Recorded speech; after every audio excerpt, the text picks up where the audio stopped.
Welcome back to the Deep Dive. Today, we're really getting into the foundations of power. We're looking at the Eternal Empire, Right. but we're stripping away all the myths, all that Gilded Age stuff, to look right at the beginning, at the first emperor, Tarkus Veruso. And we have a fascinating stack of source material for this. It's really split. On one hand, you've got the cold, the official records of conquest. The military action. Exactly. And on the other, there are these incredibly intimate, almost fragile accounts of personal grief, of desperation. And that contrast, that's really our mission for this deep dive. We're trying to figure out how Veruso, the man who built an entire civilization on this one ironclad idea. An absolute rejection of the past. Yes.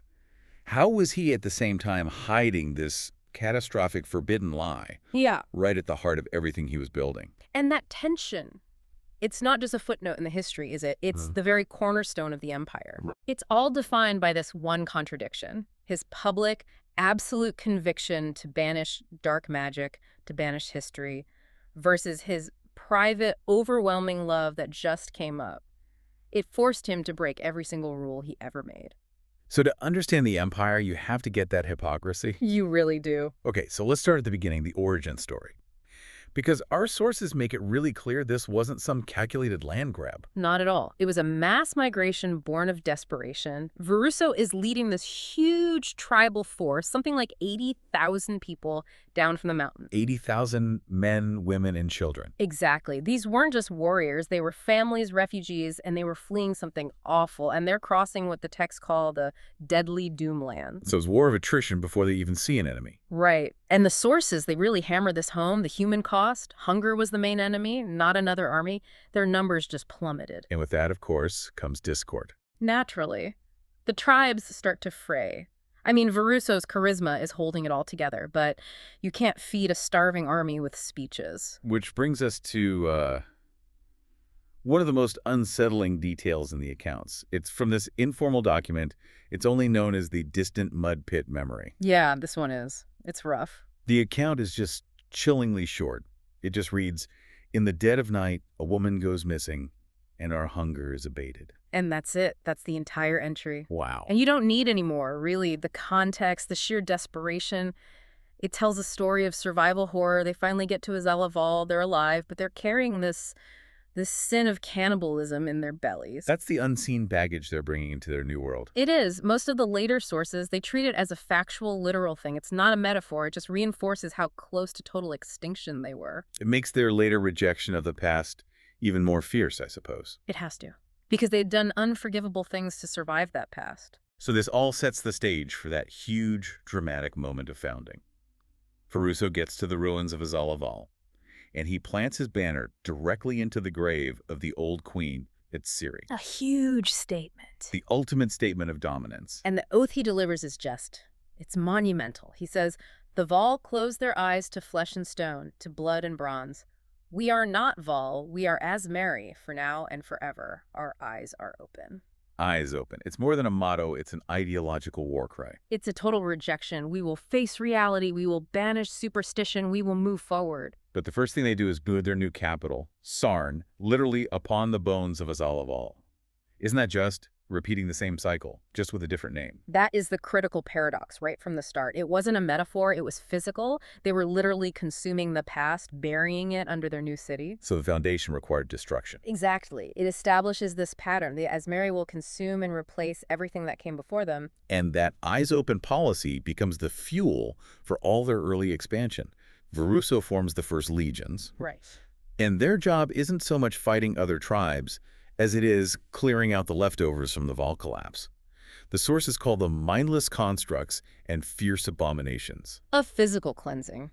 But the ideological cleansing was, in some ways, even more severe. He didn't just ban the past, he made this huge bureaucratic effort to literally erase it. How? The old Volish centers of power, of learning, they weren't just ignored, they were sealed, quarantined, totally off limits. And if you defied that. The price was absolute. Thaumaturgy, any kind of ancient magic, was outlawed. Yeah. And the punishment for what they called Valish folly was often death by burning. He's creating a society where the past literally equals death. Yes, and you can see the scale of this when you look at how they handled certain artifacts, like the Tears of the Magi. These were incredibly powerful Valish objects. Yeah. But the sources are explicit. They were considered too dangerous to be destroyed.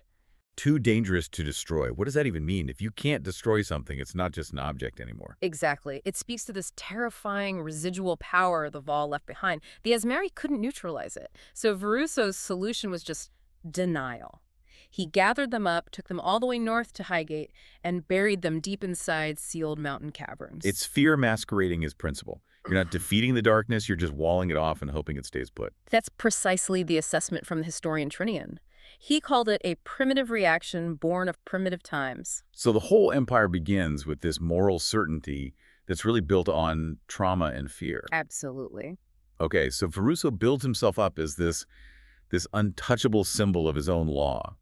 Disciplined, ruthless, a rival to later figures like Dominus. And then the sources just pivot. They do. They pivot hard to his one single vulnerability. His love for his wife, Chiara. The records say he had a heart of stone, but inside it was this one precious seam of humanity. And the moment that seam breaks, the entire empire fractures. The moment of failure is so precise, so dramatic. Chiara died giving birth to their son. And in that one moment of grief, She throws it all away. Every conviction he forced on his people. He turns immediately to the forbidden art, to thaumaturgy. he puts all his hope in this one legendary artifact. The Ankh of Eternity. The most powerful one of all. But wait, why I mean, if he had access to this stuff, why not try some lesser form of necromancy? Why was using the Ankh such a total betrayal of his own rules? Because the Ankh was described as being unique. The accounts all stress this. It wasn't crude necromancy, which just brings back a corrupted shell. Right. The Ankh promised true resurrection, the ability to return the dead to the full bloom of life, a perfect reversal. It wasn't just bringing her back, it was erasing death itself. Yes, and the sources are unanimous. He used it. He brought Chiara back from the deathbed to the wedding bed. While his legions are out there burning people for lesser Valish folly. That's the hypocrisy. It created this immediate internal power shift.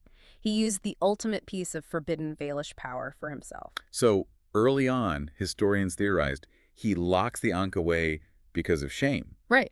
He felt guilty. That's the easy narrative, the convenient story for a founding father. That love gave him the right to break his own law. But it's deeper than that. Much deeper. The moment he used it, whatever his reason, he lost the moral authority to enforce his own foundational law. He gained control over death, but he lost control of his own conviction.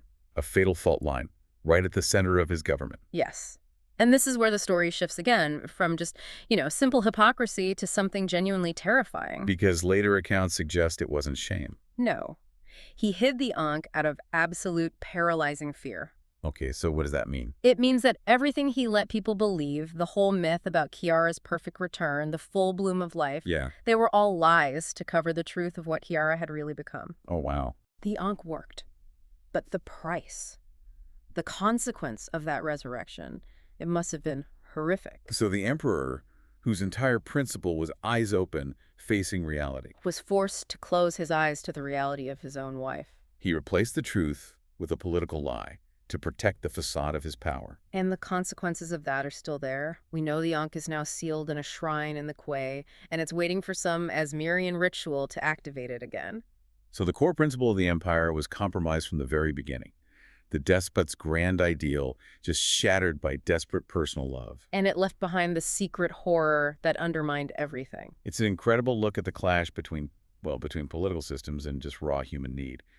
We start with Tarkus Veruso, founder of an empire built on a promise to face the truth. An impossible promise. An impossible promise. And his own private grief forces him to commit the greatest sin he could imagine, a sin he then has to hide forever. And this really connects back to you, the listener, and how we all think about power.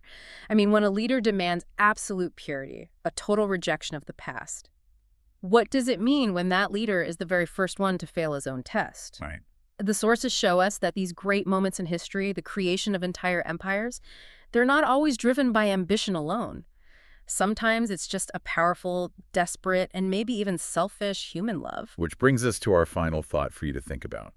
If the Ankh of Eternity offered this perfect resurrection, but Veruso hid it out of pure fear, what kind of life, or unlife, did Kiara actually return to? What was the price he paid for that love? Was it so terrifying that it could corrupt the soul of the very man who founded a civilization? Something to consider until next time.